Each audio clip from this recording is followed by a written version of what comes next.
কি হলো?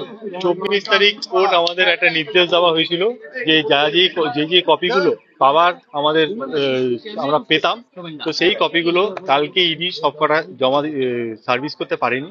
আজকে আমাদের কোর্টে যখন হিয়ারিং হচ্ছে তার মাঝখানেই কপিগুলো সার্ভিস করেছে এবং আমাকে লেজিবল কপি যেগুলো আমি চেয়েছিলাম সেই কপিগুলো দেওয়া হয়েছে এবং পেন ড্রাইভ এবং একটা হার্ড ড্রাইভও দেওয়া হয়েছে। সেগুলো আমরা কোর্টকে বলেছি যে সেগুলো অনেক পাতা, তো সেগুলো আমরা পড়ে দেখে তারপরে আমরা কোর্টের কাছে আসবো যে সেগুলো সত্যি পড়া যাচ্ছে কি যাচ্ছে না।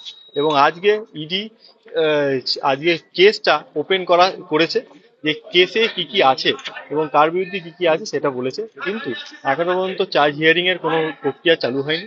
ডিসচার্জ অ্যাপ্লিকেশন যারা যারা করেছিল তাদের মধ্যে আরবার এই নতুন ভাবে কপি পাওয়ার পর রিভাইজ ডিসচার্জ অ্যাপ্লিকেশনও পড়বে।